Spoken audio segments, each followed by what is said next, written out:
Arquitectura y Ciudad, con Pablo Canén.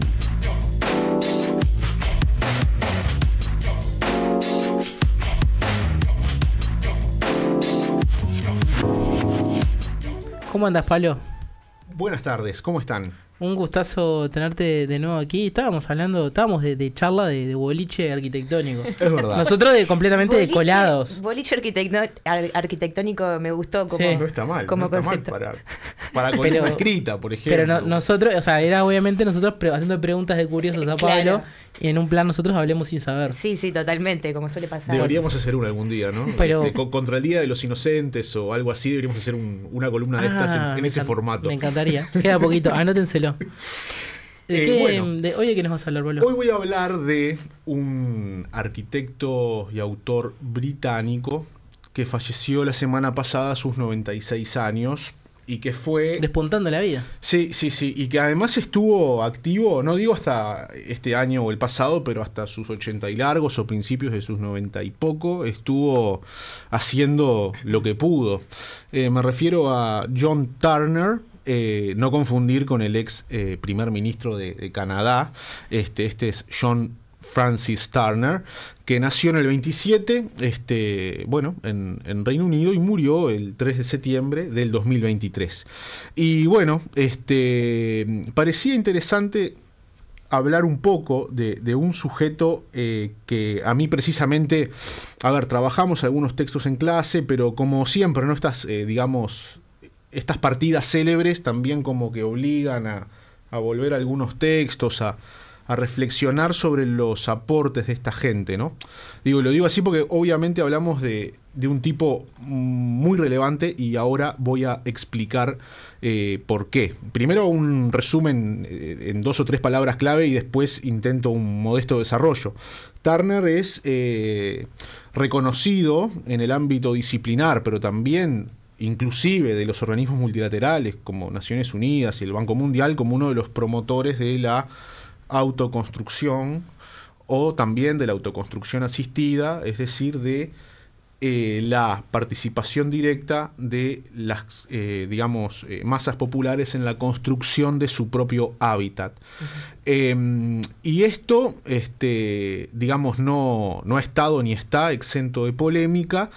Y encuentra un campo fértil de trabajo en el ámbito no del Reino Unido, en términos del hacer, en términos de concreción material, sino en Perú, en donde Turner estuvo instalado desde el año 57 hasta el año 65, y por supuesto después tuvo contactos de por vida con el Perú.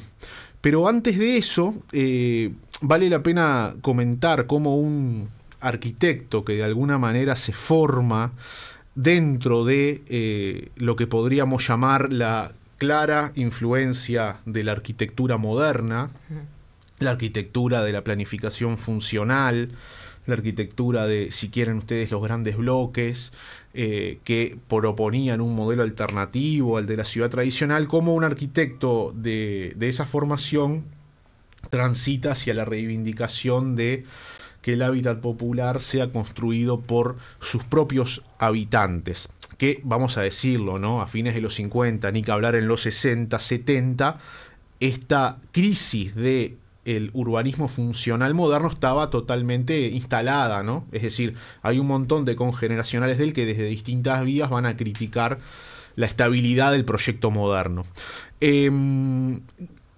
John Turner es un sujeto que tiene una fuerte influencia de un escocés que lo antecede, es Patrick Geddes, un tipo que en realidad vivió desde mediados del siglo XIX hasta la década de 1930 y que fue un botánico, biólogo, un entendido en diversas ciencias y por vía de los hechos fue también un planificador urbano que ha sido recientemente recuperado. Recientemente no, digamos, posiblemente ya desde las últimas, yo diría, 6 décadas hasta acá, Guedes ha sido visto como un precursor de una especie de, si quieren ustedes, urbanismo ecológico, con una cierta mirada antropológica, con una comprensión de las comunidades en relación a su entorno, etc.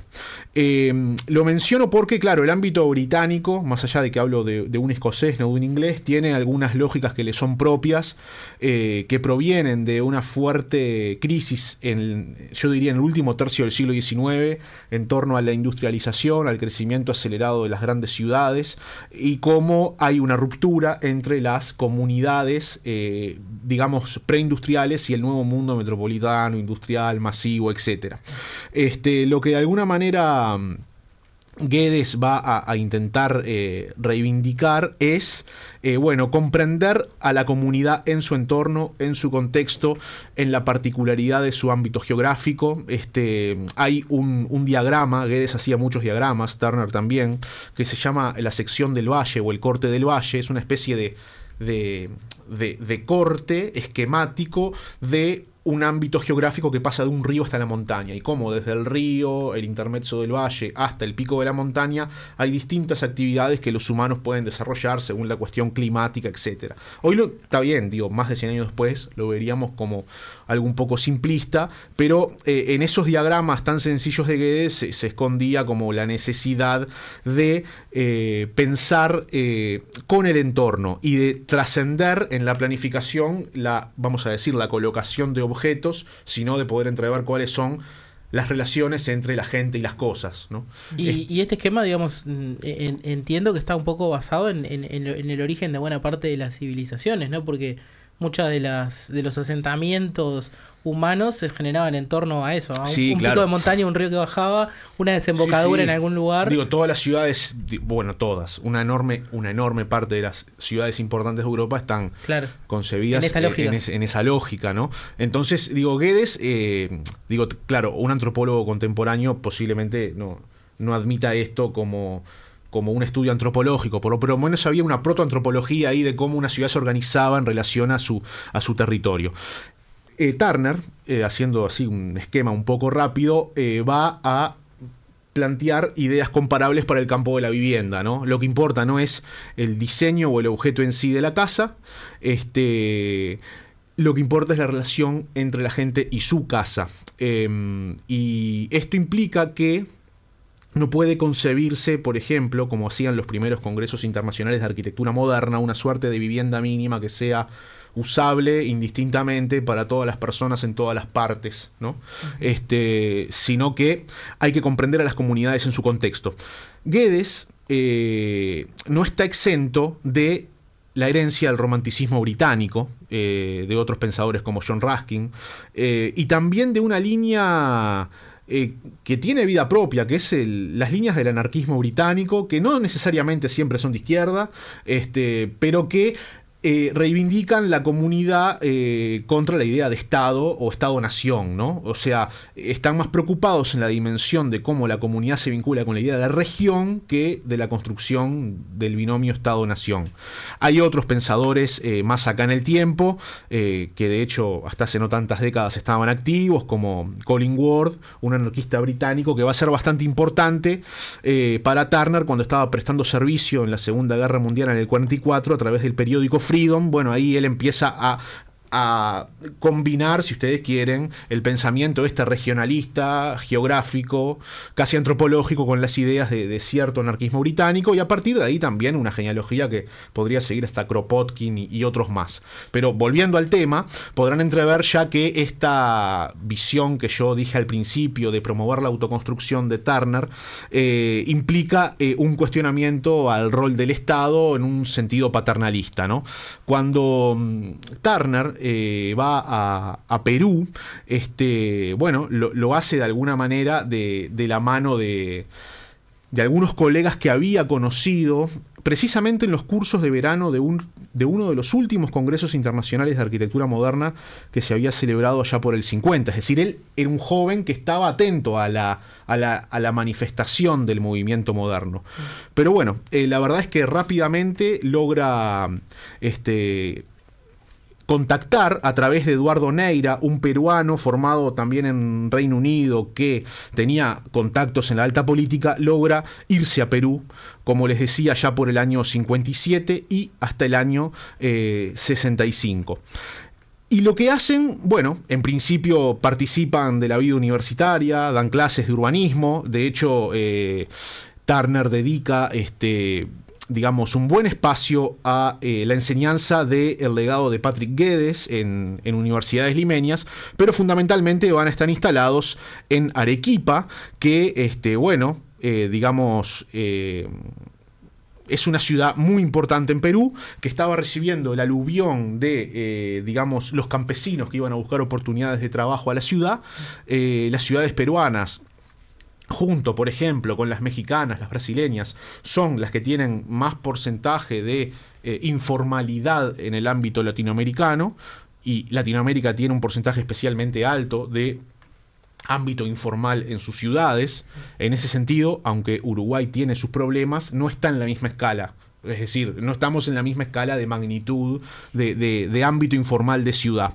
La cuestión es que, de alguna manera, toda la inquietud que Turner no podía quizás canalizar en esa formación moderna empieza a construirse en la acción del asesoramiento a comunidades para la construcción de su propio hábitat con apoyo puntual del Estado. Luego de su ámbito más de hacer en las políticas públicas, va a estar un tiempo en Boston, digamos, vinculado a las Ivy Leagues, a las mejores universidades, produciendo escritura académica y tratando de, vamos a decir, pasar a literatura formal todos sus aprendizajes realizados en el período peruano, sobre todo en Arequipa. Y bueno, a partir de esa experiencia en Arequipa provendrán algunos libros bastante importantes como Freedom to Build y Housing by People. Quizás Housing by People es el más importante, y esto lo que quiere decir es, de alguna manera, la capacidad de que las personas tengan autonomía en la construcción del habitar. Por eso podemos decir que Turner es un defensor de la autoconstrucción. Además escribió decenas de artículos, ¿no? Yo traje alguna cita acá para que noten más o menos el tono.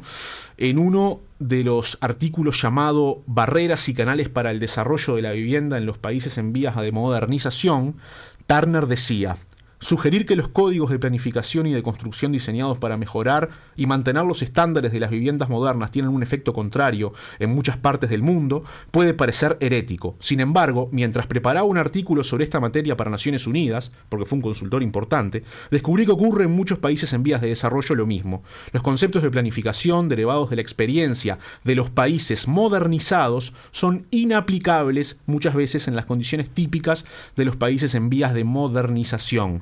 Siendo este el caso, está claro que la cuestión debe tratarse amplia y abiertamente, es decir, la solución no cabe de la misma forma siempre en el mismo lugar, y además, como Patrick Guedes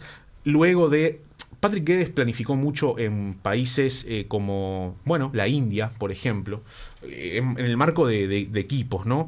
Hay un libro bastante famoso de Guedes del año 18 sobre la experiencia en la ciudad de Indore, en la India, no muy lejos de Mumbai, donde defendía la idea de que para las clases populares desposeídas lo importante en la vivienda era espacio y más espacio. Es decir, no quieran de alguna manera, retomando Turner a Guedes, imponer la idea de la vivienda mínima, un concepto moderno muy fuerte como para solucionar el problema de la clase obrera, sino que más bien pensemos en que esta gente precisa espacio para desarrollar sus tareas, que no siempre son insertas en el mercado formal, que tienen un taller en la casa, que tienen como otro tipo de demandas.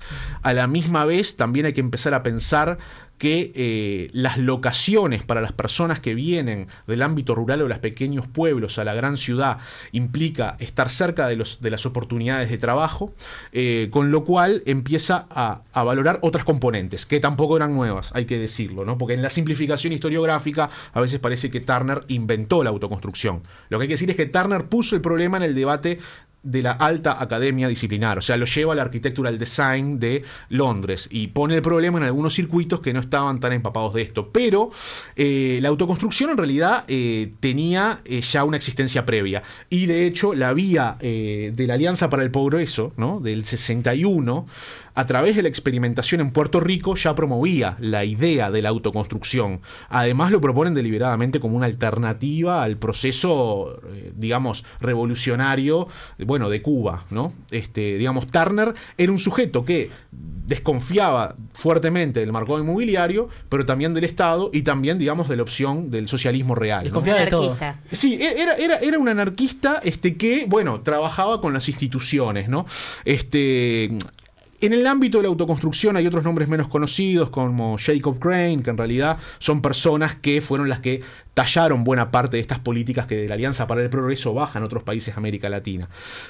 Turner va a tener una crítica bastante fuerte de, por ejemplo, autores marxistas como Emilio Pradilla Cobos, un colombiano nacionalizado en México, que de alguna manera lo va a acusar de que esta promoción de la autoconstrucción lo que hace es atrasar la lucha de la clase obrera, ¿no? En términos, digamos, es una lectura marxista clara. Sí, ¿no? Digamos, decía literalmente la autoconstrucción, cuyo surgimiento es determinado por el proceso de pauperización de los sectores peor remunerados y poco sindicalizados de la clase obrera, no solo genera una nueva pauperización para ellos, sino para el conjunto de los trabajadores, ya que afecta también el descenso del salario, etcétera, ¿no? Era un retomar la visión engeliana, ¿no?, del problema de la vivienda, en donde la única solución al problema de la vivienda era la transición directa al socialismo, ¿no? Ahora, Pablo, una pregunta, porque cuando vos planteas esto, ¿no?, de autoconstrucción y de la cuestión de que la planificación urbanística de Europa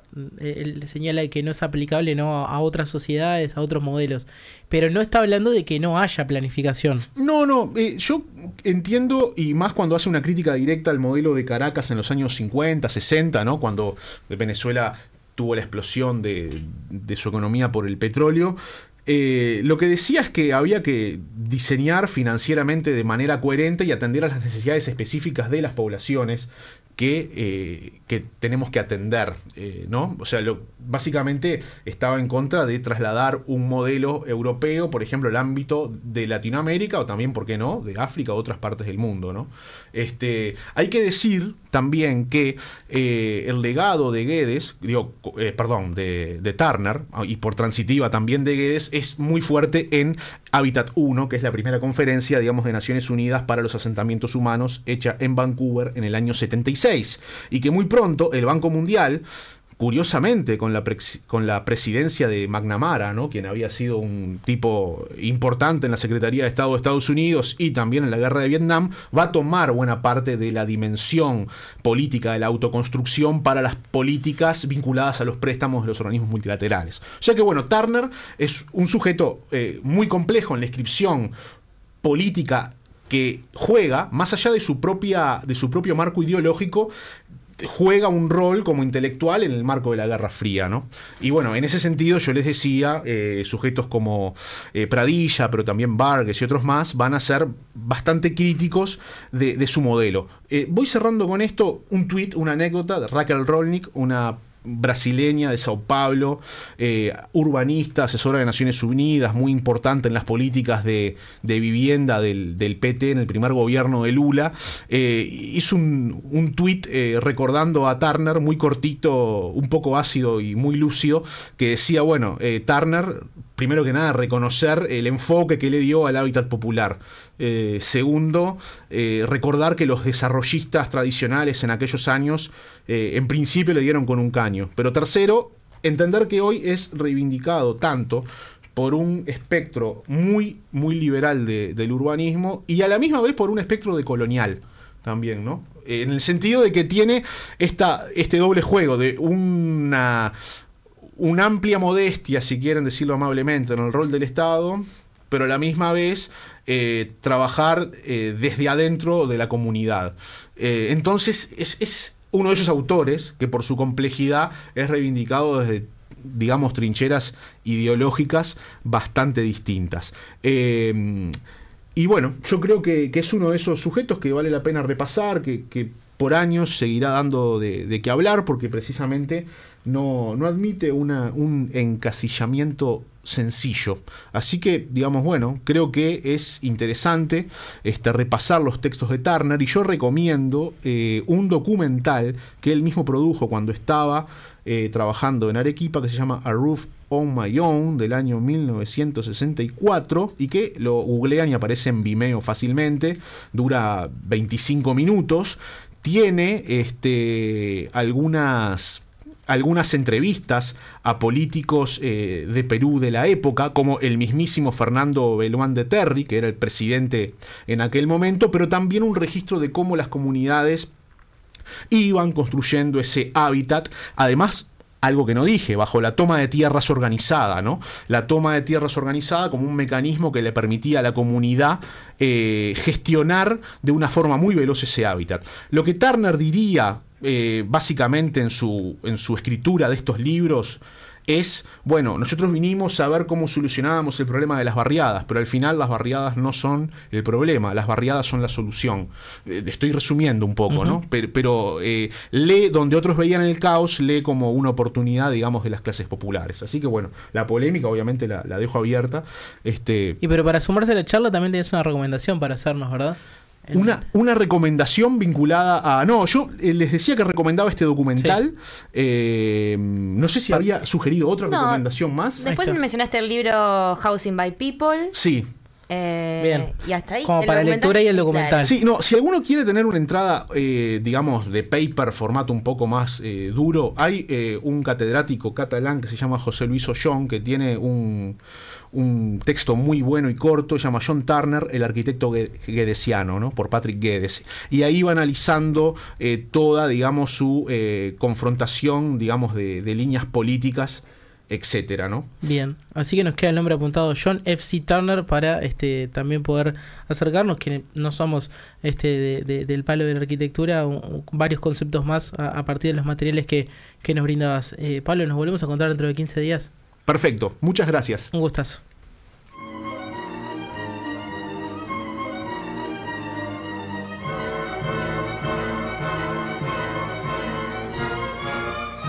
Fuga de Radio.